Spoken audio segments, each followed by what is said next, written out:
You want to take this one? Okay.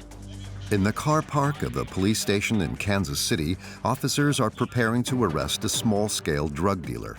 A supposedly banal operation. However, they are dressed as if they're going to war. Bulletproof vests, helmets, and assault rifles. These heavies are part of the SWAT team, the Special Weapons and Tactics Department. In the U.S., their services are called upon with increasing frequency. And then it's kind of exciting and a little bit anxiety. You always worry a little bit, but you just got to do what the job tells you to do. You lost everybody, Sergeant. After a few minutes' journey, they arrive at the drug dealer's address. Go. Police search warrant! Open the door! The team immediately covers all the exits. Police search warrant! Open the door! No spot, sir. Police department search warrant! And they break the door down with a battering ram. I left! Open it up! Couches are still high. Backing in. Keep going. Yep. Open it up. Yep.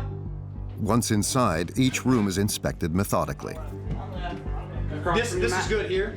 Okay, come on. Yep. But the flat is empty. Down's clear. Nobody's here? Nobody's here today. Nope. But the stove was on, and the music's playing, so they probably just stepped out for a few minutes. The raid can continue, but the police find no traces of any drugs, just a few empty sachets hidden under the bed. That's usually what they package the crack in. Some over there, too. Here? Yeah. See the corner's torn off? We'll put the crack in a little corner, twist it up, and then pull it and sell it like that, wrapped up. Okay. Their investigations are quickly interrupted. He's running. Okay. As the officers hope, the suspect is back. He is arrested with no trouble at all. For obvious reasons. He is 66 years old and has a limp. We're going to take you to jail, unfortunately, and you're going to go down for a 24-hour hold. For what, sir? I ain't did that. Hold. Detectives want to talk to you about the case. This man is dangerous? No, not now, but you never know. I mean, drug dealers are notorious for having guns and being violent. That's the reason they're drug dealers, to make money. And money sometimes makes people do bad things. So narcotics always make people do bad things. Even a 66 years Even a 66-year-old man's dangerous. Really? Or you have old ladies that kill people.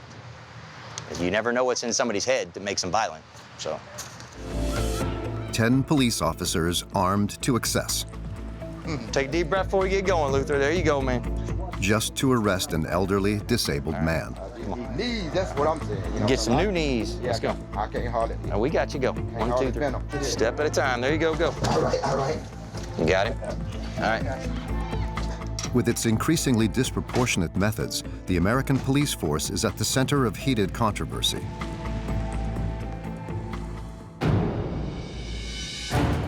Forces of order with military appearances, heavily armed. The U.S. discovered a new side to its police force during the Ferguson affair in August 2014. Riots broke out following the death of a young black man killed by a police officer. Demonstrators were met with armored vehicles and men in combat gear armed with assault rifles. The militarization worried the president at the time, Barack Obama. You know, we've seen how militarized gear can sometimes give people a feeling like there's an occupying force as opposed to a force that's part of the community that's protecting them and serving them. But this overarmed police force did not come about by chance. For years, all over the country, police stations have been accumulating military material thanks to a program in the Pentagon which authorizes them to recuperate equipment the Army no longer wants for almost nothing. A new Bell helicopter is about $3 million. $500 is what it cost us for this one. Overarmed and more violent. In 2017 in the U.S., nearly 1,000 people were killed by police. Scaled to the population, that's 20 times more than in France.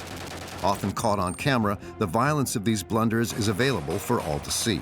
How can these mistakes be explained? In the USA, the police are trained to overreact. And in some training sessions, they're even taught to kill. A fleeing felon that just committed a murder before your eyes. You have not the right, you have the responsibility to shoot that man in the back. An investigation into a police force facing increasing criticism.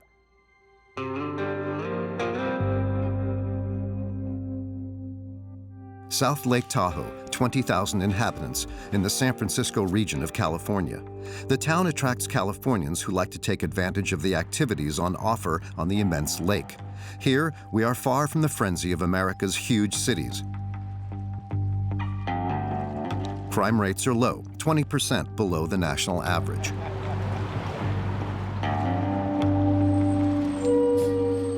However, you might come across this 18-ton steel monster on the streets. This heavily armed truck is an MRAP, an American Army combat vehicle.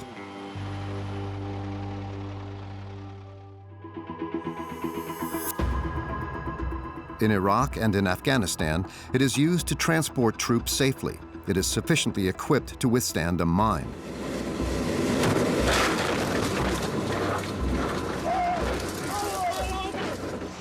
And from its gun turrets, the GIs can machine gun the enemy. The police in South Lake Tahoe got it from the Army and gave it a makeover. Agent Brandon Auxier is its appointed driver. Operates like a normal commercial truck. So it has a transmission box, ignition, air brakes, lights, horn. The extra stuff is the police radio. We have a camera to the rear, the lights, the siren. The MRAP has also been repainted in black to give it a less military appearance. As for the gun tower, it is no longer equipped with machine guns. And what is it for? It's more ballistic protection. This way we could see out if there was somebody that was shooting at us. The vehicle therefore permits Brandon and his colleagues to protect themselves when faced with an armed individual. You feel safe during the operation? Yeah. Yeah, nobody can get to me.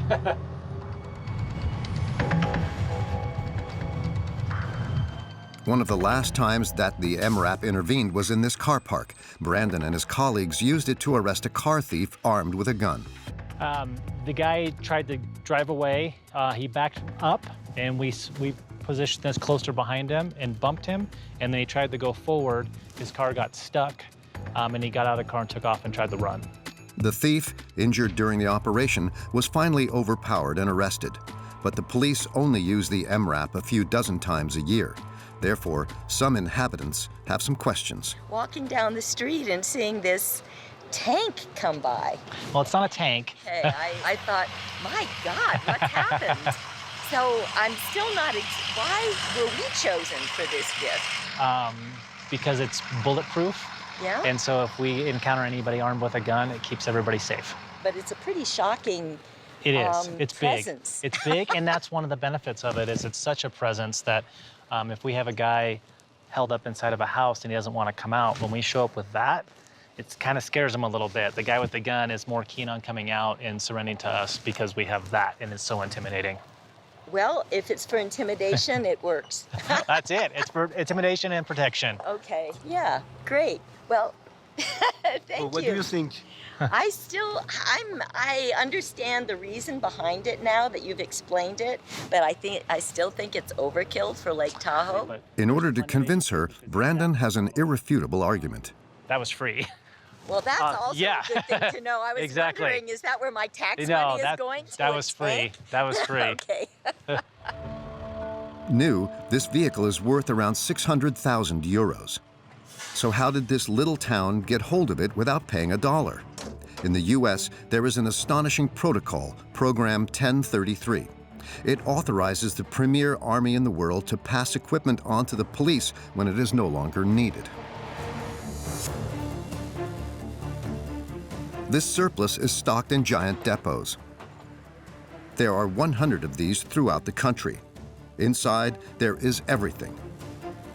Microwaves, computers, and even exercise bikes. But also combat gear, glasses for night vision, assault rifles, and an armada of military vehicles. Since 1995, the date of the program's creation, $6 billion of material have been transferred to the police. Today, you can come across tanks in deepest America. That's G. or in the big cities, like here in the heart of Manhattan, one of the safest places in the United States. A little town of 10,000 inhabitants has even managed to get a hold of this tank with Caterpillar tread, which we see being used during a training exercise. All over the country, sheriffs are adopting a policy of zero tolerance, profiting from the generosity of Program 1033. This is the case in Florida, in Brevard County near Orlando.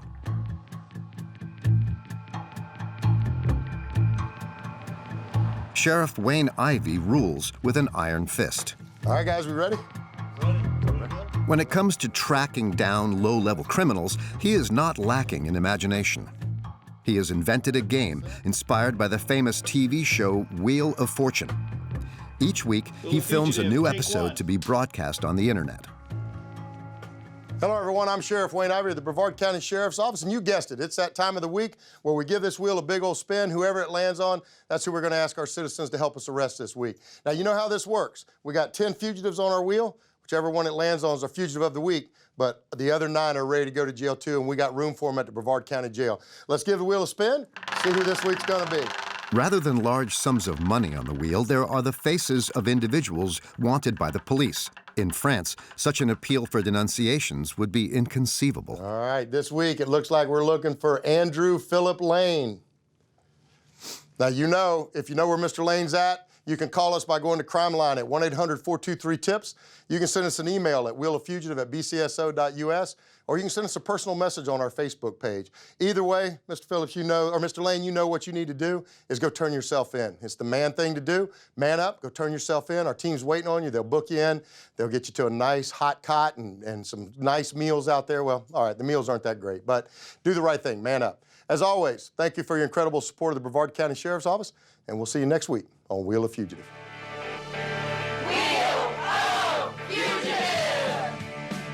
The individuals exhibited have only committed petty crimes, drug consumption, theft, or burglary. Showing their faces as if they were dangerous criminals doesn't pose any moral problems to the sheriff. Quite the opposite. Did you see the ladies' night version we did of it? Sorry? No. Pull up ladies' night. It was all women on the wheel. Oh, wait, it gets better.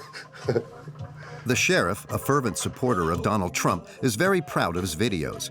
Each week, they are viewed 20,000 times on the internet and lead to the arrest of the majority of the people featured. Is it not a bit too much? I don't think it's too much at all. You know, the easy way not to be on this wheel is don't be a criminal in Brevard County, because if you're a criminal, we're coming after you. We're gonna try and get you off the street. We're gonna be as aggressive as we can in getting criminals off the street. Obviously, we're doing it the legal way and the right way and the professional way, but at the end of the day, our goal is to get criminals off the street. And in order to arrest them, thanks to Program 1033, the sheriff has a formidable arsenal at his disposal. This arsenal is a flotilla of 5 helicopters ready for takeoff 24/7 to track fugitives. A luxury when you consider the price of these toys. If you were to buy an aircraft now, it would probably be, a used one would probably be maybe $500,000 or $600,000. A new one, a new Bell helicopter, like a model like a 407, which is a little bit bigger than this one, about $3 million. So And this one? $500 is what it cost us for this one. $500 just for the delivery. The helicopter itself was free. John Coppola, the head of the unit, is responsible for the day-to-day surveillance of these machines, because some of these helicopters, like this one here, have seen combat in war zones. No guns on it anymore, you know, but you could see over here, it's been shot all through here during Vietnam War. Bullet hole. This is all this is all patches. It also went to Desert Storm in 1991.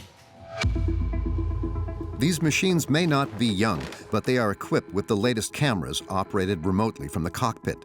The helicopters make nearly 1,000 outings each year, and in 70% of cases in the pursuit of fugitives.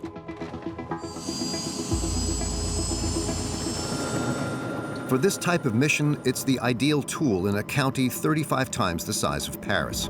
As you can see from a helicopter, we're up at 500 feet right now. We get a beautiful view of the area. We're looking for a vehicle, searching for a car, typical type of car. We can pick it out pretty easy from the air. So the helicopter basically what it's doing is it's your odds to being able to apprehend people and doing it a lot more safer. Police officers on the ground call the pilots as soon as a suspect attempts to escape, and it gives rise to some spectacular chases. Like this one here, where a man is driving at breakneck speed in a stolen vehicle. He's back on the highway? Stand by. All right, he got off the exit. All right, he got off on the exit, guys. He's probably going to end up going eastbound on 528. The helicopter pilot masterminds the hunt. He gives live updates on the position of the car to his colleagues on the ground. He's on 501. Still got him, Bern? Still got him. He's in the other lane now. He's in the incoming lane. Despite all the risks this reckless driver takes, he is captured 15 minutes later. Nighttime, too. The fugitives' efforts are futile. They're stopped. They're out on the shoulder. In the emergency lane, slow down unit coming right up behind you. They're running across the interstate. Impossible to escape the thermal imaging camera, They're running into the wooded area there where the which can find them even in the dark. When the helicopter intervenes, the suspects are arrested nearly every time. Impressive machines for which the spare parts could cost a fortune, but once again, everything is free. John can simply order them from the Army site, where all the materials offered by Program 1033 are listed. So it's not just aircraft parts. I mean, here's goggles. There's things that showing you different things that are on there. There's everything on it. They don't even have to go anywhere. It's like going shopping on eBay. To get hold of an item, he just has to fill out a simple online form. If you're looking for a Humvee, so I have to write why I want it, and then I send it to them, and then it goes up through a chain of people, and then it'll send me back a notice saying you have the part. And then either I make arrangements for the shipping, or in some cases, they ship the part. It all depends. It's pretty easy. Very easy, yeah. This free aerial flotilla is a blessing for Sheriff Ivey. Like all sheriffs, he is elected by his fellow citizens and spends his days meeting them here in a retirement home. Thanks to gifts from the 1033 program, he is able to apply his security policy without hiking up taxes. He watches the money. He's good with a budget, you know, and all that. He watches the money. He doesn't spend, you know, he spends what needs to be done, and that's it, yeah. So it doesn't matter who you are or what you do. If you committed a crime, he's going to get you. Yes, I like him very much. He got my vote. Brevard County is one of 8,000 police forces out of a total of 18,000 countrywide to profit from American Army surplus. But Program 1033 is not the only way for the forces of law and order to arm themselves. Direction, California. San Francisco Bay, the birthplace of hippies and peaceful activism. For the last 10 years, however, it has also been the site of an annual competition between elite police officers. Its name, Urban Shield. Contrary to appearances, these men are not military, but in fact police. Urban Shield welcomes 30 representatives from SWAT teams who will compete for 48 hours non-stop. Day and night, they must resolve various catastrophic scenarios. Hey, slow. Stop, hold what you got. Imprisonment in a house. Hey, we're moving. Exfil, we're out of here. Shooting in a nightclub. Here, they must end a hostage situation which has gone wrong. Copy, that's a total of 4 down, 4 down.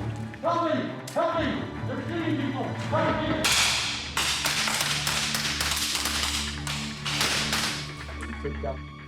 A total of 30 exercises literally inspired by real events. Like the Nice attack, where a lorry drove into a crowd, here symbolized by mannequins and a soundtrack of screams of terror. Hey, I need support up. It's awesome. Awesome. Best one we've gone through yet. Parallel to the competition, in this hangar, arms dealers have set up their stand. Urban Shield is a business opportunity for them. They present their latest novelties to the 300 police officers attending the event. Like these multifunction hydraulic pliers, they can destroy doors, cut through bars, and even tear the doors off a car. This ball is equipped with several cameras to provide a 360-degree viewpoint. very useful for inspecting a room without taking any risks before going in. There are also, of course, lots of guns. Paradise for all these SWAT teams, including that of 29-year-old Justin, an Urban Shield veteran. Good, how are you? What do we got here? This dealer, who sells rifles for snipers, is able to tout his wares because, unlike in France, here each police station is free to choose and purchase its own weapons. And it locks in place. Yeah, they want to sell you all this good stuff. It's cool. I mean, their equipment's phenomenal, but it's the money, man. A lot of this stuff's real expensive. To purchase all this equipment, the American police have numerous sources of funding. Government grants, for starters. These bulletproof vests, for example, can be reimbursed up to 50%. The armor's in this right now? Yeah. No kidding? Yeah, 3A. Yeah. That's cool. The subsidies also apply to firearms. I'm sorry, one more time? How much? $14.60. $14.60? That's nice. There have been some agencies that have used grant money for the purchase of weapons before. And also narcotics. Seizure money. Asset seizure money. Asset forfeiture? Asset forfeiture money. It's very common. We do it all the time. Even their cash, if they have a whole box of cash, that gets converted back to the... As long as we can prove in court later that that money was used for purposes of selling dope, essentially, it's ours. We take it from them because it's dirty money. There is no precise data available regarding the money spent by the police on equipment, but the market adds up to billions of dollars every year. All this contributes to the overarming of the American police. Justin doesn't see any reason for controversy. A lot of people fail to recognize or realize the danger that exists in the world. People don't understand, I don't know what it is, but they have a hard time seeing the evil that exists, even when you watch it on TV, man. They do whatever they can to take weapons away from us and to stop us from doing our job. And what that ultimately does is it makes us less safe. Cops are dying every day. Cops are getting shot, killed every single day. We need this stuff. Contrary to Justin's claims, police deaths by firearms are not a daily occurrence, but 40 police officers were killed by bullets in 2017. And with more than 300 million firearms in circulation in the USA, they often feel in danger.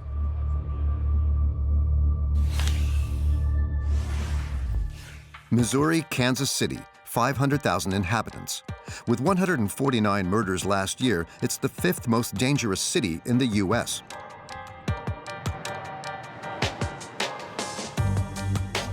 At the police station in the southern zone, it's briefing hour for Sergeant Sébastien Henriot's night team. Traffic crime good enough to top it. Sébastien is French. He arrived in the US in 1995. At the time, he practiced an entirely different profession. Moi, j'étais pâtissier. Ça commence par un P, pâtissier, policier. Ouais, pâte à briser, pistolet. On peut continuer comme ça. Comment ça s'est passé? Ils ont un programme où, si vous êtes citoyen, vous pouvez passer une nuit avec la police. Donc, j'ai passé une nuit avec la police. Et ça s'est passé comment? Bon, au début, j'étais choqué. Ce qui m'a choqué, c'est de voir comment les gens se traitent entre eux. Les tapages nocturnes, les gens qui se tapent dessus, les gens qui se tirent dessus, les gens qui... La violence? La violence. What do you think about changing his job like this? Well, that's not, I don't even think that's the strangest one that I've ever heard of. I mean, a lot of us come from different backgrounds. Really? You? I was a banker. Really? Mm-hmm. In 2004, Sébastien decided to leave the kitchen and become a police officer. He discovered the new tools of his trade, which he carries with him every day during his routine patrols. Bah déjà, je vais vous montrer ce qu'on a. On va commencer avec le taser X26. Donc, c'est une arme qui va décharger 50 000 volts et 0,1 ampères. Donc, c'est une arme très efficace. Par exemple, on a une drogue ici qui s'appelle le PCP. Et c'est une drogue qui vous rend super puissant. Et en général, ils ont très chaud et ils sont nus. Donc, vu qu'ils ne vont jamais nous écouter, et qu'en général, ils aiment bien se battre. Ça permet de les arrêter. Ça permet de les arrêter très rapidement. Alors après, Bah, si on va monter en gamme, je vais vous passer après le fusil à pompe qu'on a avec un beanbag. C'est un fusil à pompe avec des cartouches, des petites billes dedans. C'est-à-dire que ça nous permet d'appréhender un sujet qui va avoir un couteau. Et au lieu de le tuer, on va le neutraliser avec ça. Ça ressemble à une cartouche normale, sauf que dedans c'est comme une toute petite chaussette avec des billes. Donc ça va faire un gros bleu. Et en général, ils vont lâcher leur couteau, ils vont arrêter immédiatement ce qu'ils font. Donc c'est en fin de compte un fusil à pompe qui est normal. La raison pour laquelle il est orange, c'est pour que nous, en moment de crise, on ne confonde pas avec le vrai fusil à pompe qu'on a aussi dans la voiture. Ça tue pas du tout. As for the weapons capable of killing, they are just next to the driver. Ensuite, on a le fusil à pompe qui est tout le temps chargé avec 4 cartouches. Tout le temps chargé? Il est tout le temps chargé. C'est la cartouche. Toutes les armes qu'on a sur nous sont toujours chargées. Mon pistolet est toujours chargé avec 16 balles dedans. Celui-là, il va en avoir 4. Et ensuite, le prochain...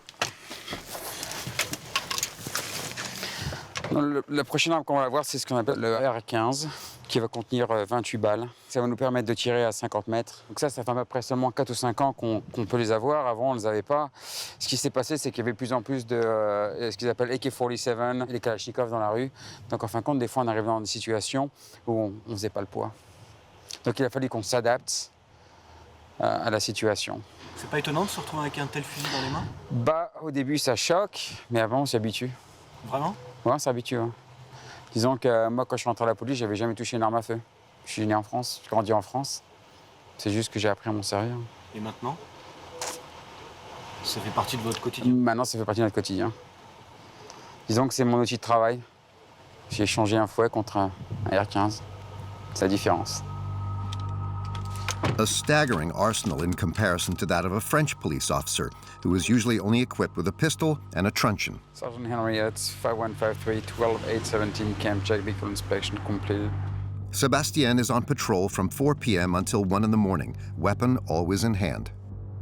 Ça vous est déjà arrivé, sur une intervention, mais même banale, vous avez été obligé de sortir votre arme, Ouais, ça arrive souvent. L'exemple le plus frappant que j'ai eu, c'est quand j'ai arrêté cette personne parce qu'il avait grillé un stop. En fin de compte, il venait d'Afrique. Et quand je lui ai demandé pour son permis de conduire, ce que je ne savais pas, c'est qu'il s'est directement précipité dans sa chaussette. Alors pour nous, dans la chaussette, les gens portent une autre arme. Donc évidemment, j'ai sorti mon arme et il a eu peur. Et tout ça pour me dire que dans son pays, c'est là qu'ils gardent en effet leur argent et leurs pièces d'identité. Donc il n'était pas du tout armé, mais en effet, il gardait tous ses papiers dans sa chaussette. Mais de la façon dont il l'a fait assez précipitamment. Moi, je pensais qu'il était armé. Donc, vous avez pointé votre arme? Oui, j'ai pointé mon arme, ouais. Ça aurait pu très mal tourner en fin de compte, ouais. Pour tout le monde, parce qu'en fin de compte, j'aurais pu tirer sur une personne qui n'était pas du tout armée. Policing in the U.S. is a career choice which can test the nerves to their limits. All the more so because, unlike in France, they often patrol alone in their vehicles. But this evening, for once Sebastien is lucky, a colleague will accompany him for the last part of his shift. Sebastien gets nervous once night falls. Sebastian gets scared when it gets dark. Yeah, Frenchie. The two men are on the lookout for the slightest suspicious behavior. And at 10 p.m., their targets are the occasional cars driving around the area. On vérifie la plaque d'immatriculation. Il y a un truc de suspect? Tout le secteur est suspect. C'est une zone assez chaude en fin de compte. Vente de drogue, vente d'armes. Nothing. Sebastien has just spotted a car with a temporary license plate. See if it expires or not. He launches pursuit of the driver, who stops immediately. At first glance, nothing in this inspection seems dangerous. However, the two police officers remain permanently on their guard.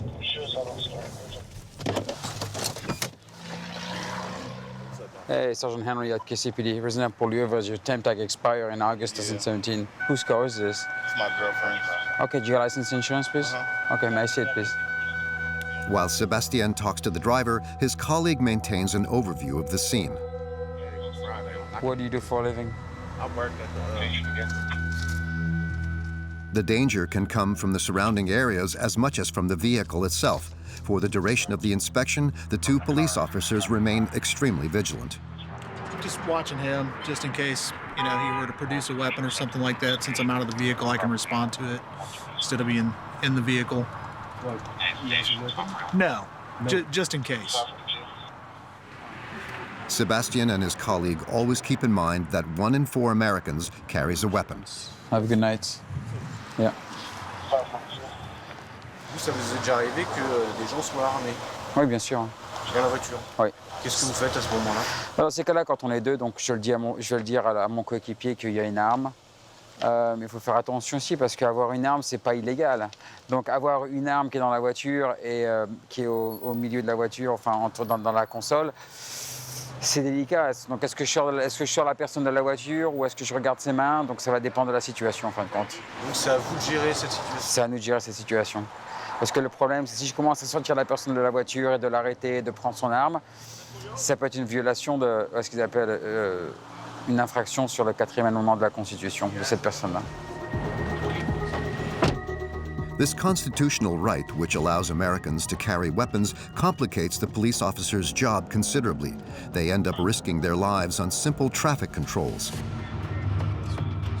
In this case, the tension suddenly rises. The two teammates are on their guard, quite simply because there are several people in the car. Whose car is this? Reason enough for Sebastien's colleague to get out his gun. All right, have a good night. The gesture would be unthinkable in France. Ton collègue a sorti son arme. Parce que c'est une voiture occupée, il y avait 4 personnes dedans. Donc si par exemple le passager commence à produire une arme ou faire quelque chose, au moins il est prêt. Et donc il fallait qu'il sorte son arme. Ouais, c'est courant, c'est très courant. C'est très courant? Ah oui. Il y a tellement d'armes dans ce pays, toute personne est armée, jusqu'à preuve du contraire. On some nights, Sebastien will have to get out his gun on several occasions, but he assures us that in his 13-year career, he has never had to open fire. Other police officers have not been so cool-headed and have made terrible errors.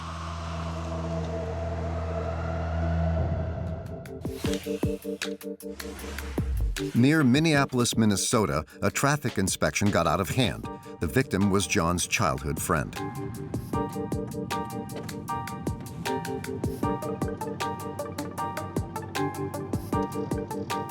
I miss my friend, y'all. I really do miss my friend. His name was Philando Castile. He was 32 years old. He worked in a school canteen. His brutal death shocked all of America. On July 6, 2016, his girlfriend, who was sitting next to him, filmed his agony, broadcasting direct to social media. Stay with me. We got pulled over for a busted tail light in the back. And the police he's covered. He killed my boyfriend. He's licensed, he's carried. The police officer, finger still on the trigger, has just killed Philando. Oh my God, please don't tell me he's dead. I saw it on Facebook Live, but I didn't pay attention to the post on Facebook. I just scrolled right past it. Why you didn't pay attention? Because it happens so often here. I just like, oh well, they did something else to somebody. So it really I didn't want to see it. But when I got up and I was getting ready for work in the morning, I turned the news on. I saw the name Philando Castile came across the bottom of the screen. Then I screamed like, oh my God, they killed Phil. I couldn't believe it. I couldn't believe they killed Phil. Just because I know who Philando is. That cop car followed Philando to all the way up here. As soon as he turns his lights on, Philando pulls over. Right here. And he stops right at this spot, exact spot right here.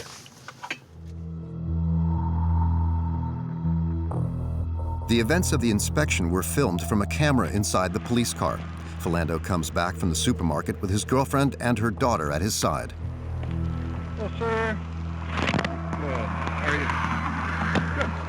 you? Good. Reason I pulled you over, your brake lights are out. You have your license and insurance? At first, the traffic stop is completely normal. But as soon as Philando indicates that he is carrying a weapon, the situation completely degenerates. I have to tell you, I do have a firearm on me. Don't reach for it then. Don't pull it out. Don't pull it out.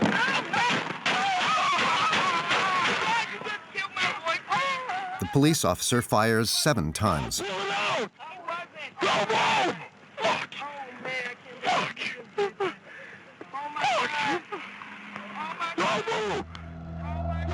The shots are fired just a few centimeters from the 4-year-old girl sitting in the back.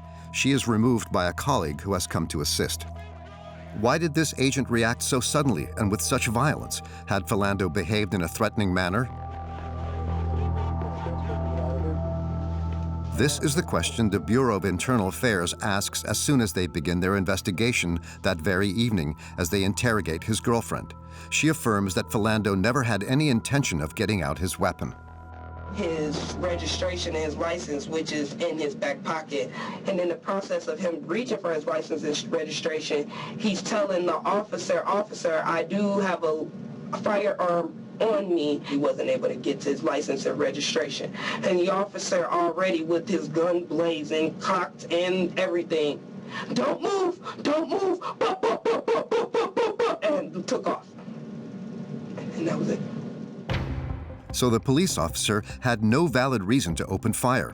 On the very same evening, the shooter, 28-year-old Geronimo Yanez, also gave his version of events to investigators. He turned his shoulder, kept his left hand on the steering wheel, and then canted his upper body and blocked my view of his right hand. A million things started going through my head, and I thought I was gonna die, and I was scared because I didn't know what he was gonna do. He just had something in his hands, and the first words he said to me were, some of the first words is they had a gun. And I thought he was reaching for the gun. I thought he had the gun in his hand, in his right hand. And I shot. I shot him. I kept watching him. I just remember that. Seeing anything in his hand? I don't remember seeing anything in his hand. Okay. Geronimo Yanez was put on trial for involuntary homicide. His trial began a year later. In court, his lawyers affirmed that he believed he'd seen a firearm in Philando Castile's hand. This argument was enough to acquit their client, because in the U.S., the law permits police officers to shoot as soon as they feel threatened. What he saw at that second, and what he saw was this man carrying and having a gun in his hand ready to shoot him. And under the circumstances and under our law, he was entitled to shoot back. If they have a reasonable belief that there is a gun, they are entitled to shoot. And it happens all the time. Mistakes are made that there is not a gun. It might be a cell phone. It might be a pair of keys. It might be anything that resembles a gun or a weapon. But he shoot how many? 7 times? 7 times. They're trained to shoot. Okay, once the officer's trained to remove the threat, and there is no impediment or no training that they receive that requires them to shoot once or twice. They can shoot 7, and I've had cases where officers have shot more. So, do the police have a license to kill at their disposal? In any case, because of this law, very few are convicted in the courts. But how are these forces for order, more and more heavily armed, being trained? Exactly what rules are taught? In Kansas City, the police academy accepts candidates straight from high school, but the majority have a university degree.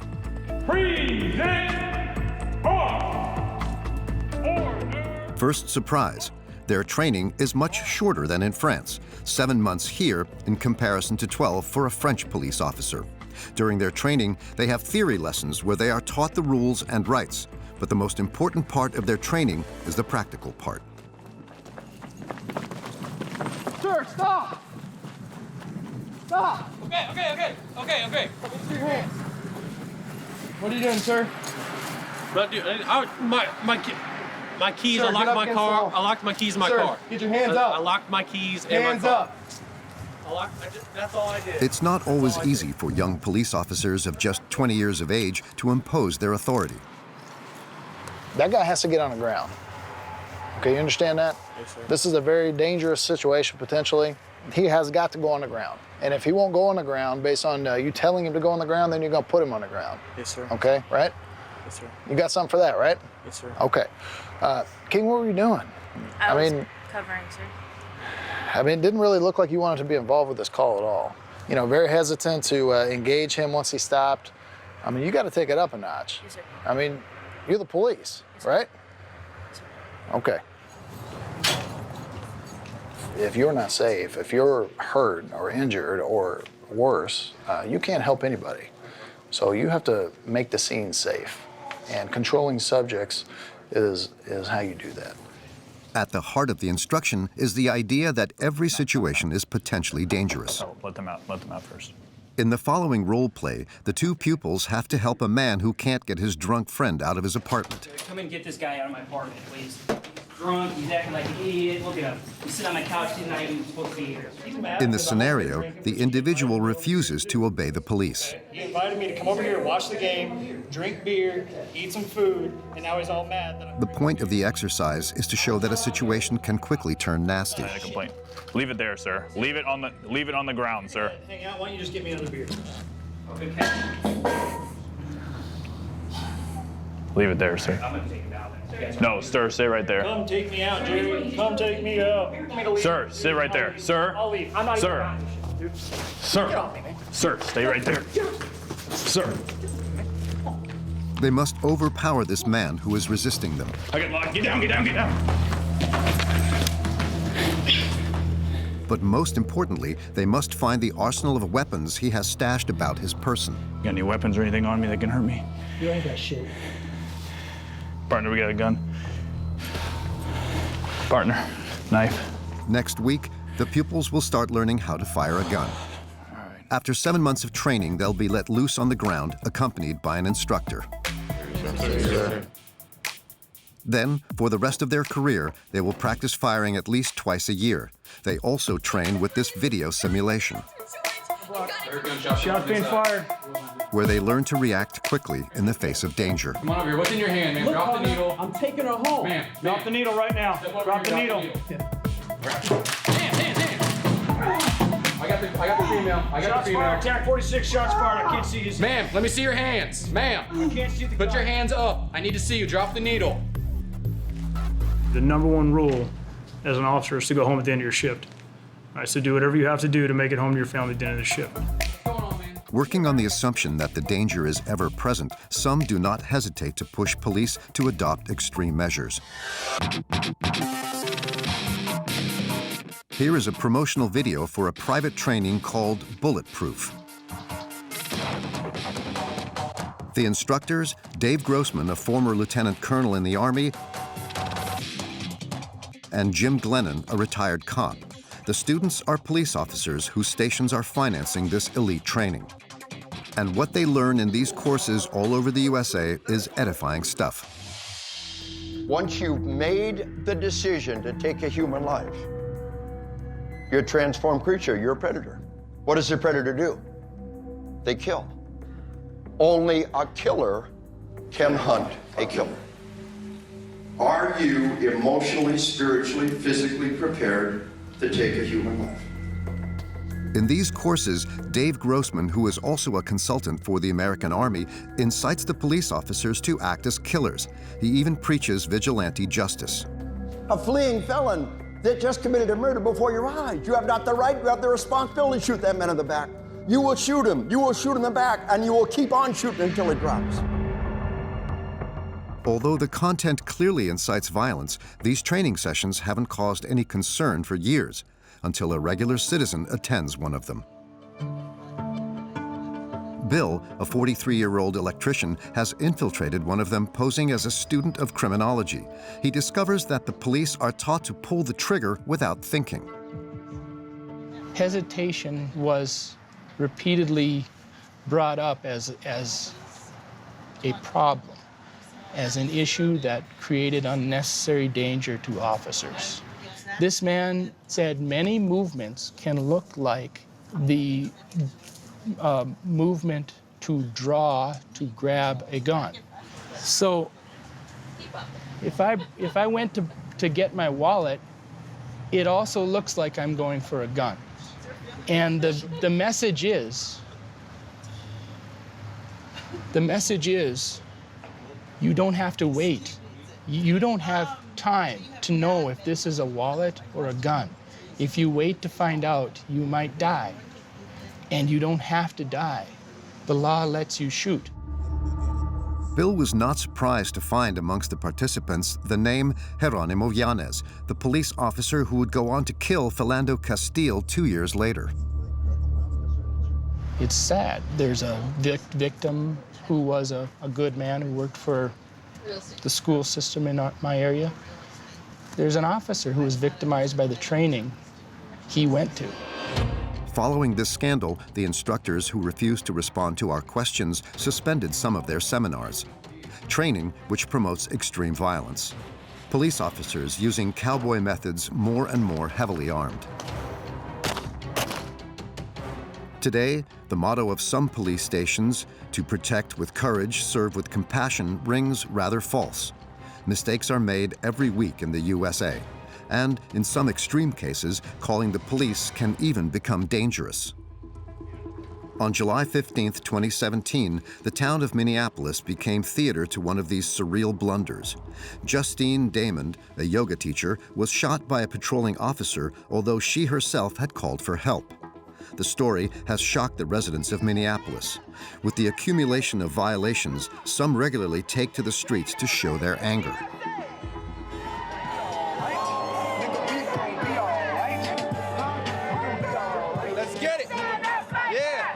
Violence in America, none of it should be justified. No violence.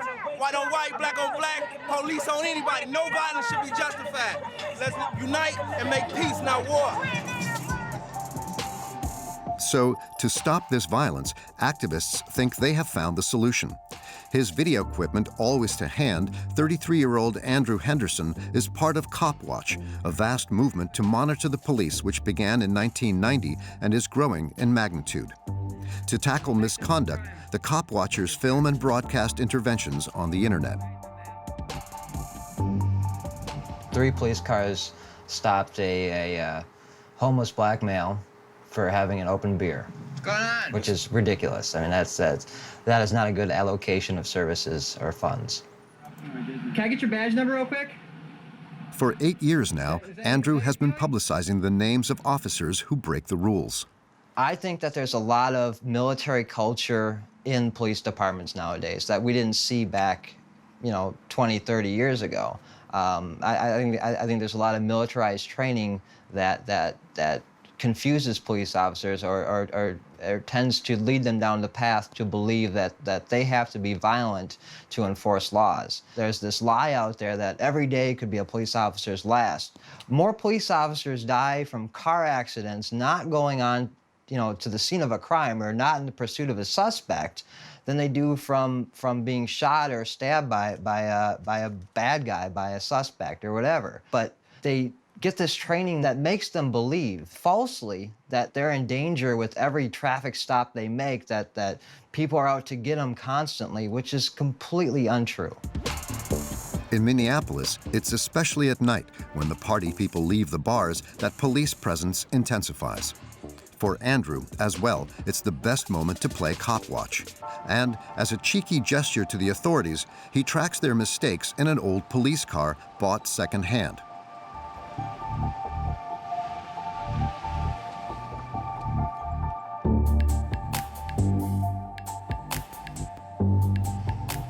He doesn't have to look for long. After a few minutes, he comes across a police inspection. Trying to park over here. Ready? Make sure everything is going smoothly, that the situation is being handled properly.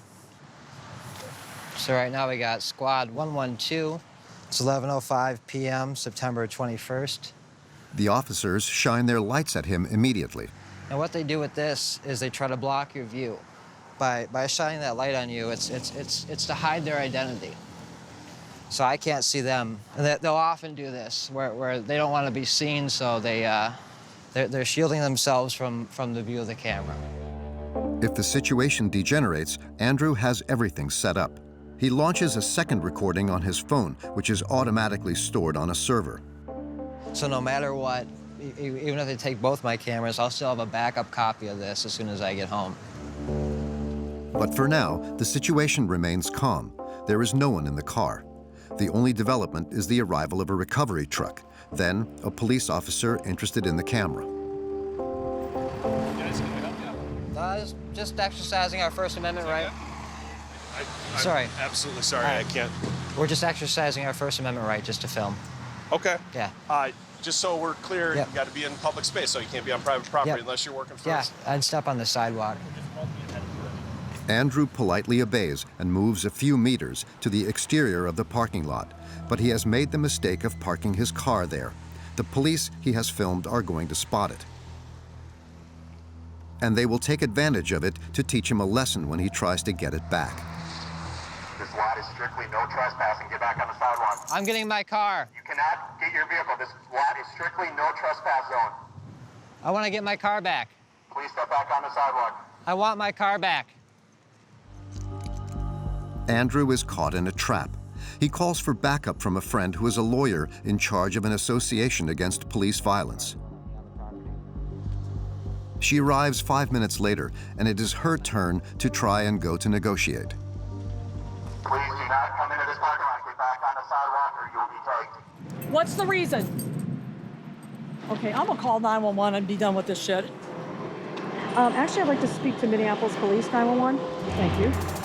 The lawyer calls someone in charge and finally manages to unblock the situation. A few minutes later, one of the officers comes to meet them. Whose vehicle does that belong to? That's mine. He allows them to take back the car. Although this time everything finished well for Andrew, the trust that Americans have in the forces of law and order is not about to rise. Only 13 police officers are currently being prosecuted by the courts, despite 1,000 people who were killed by the police last year.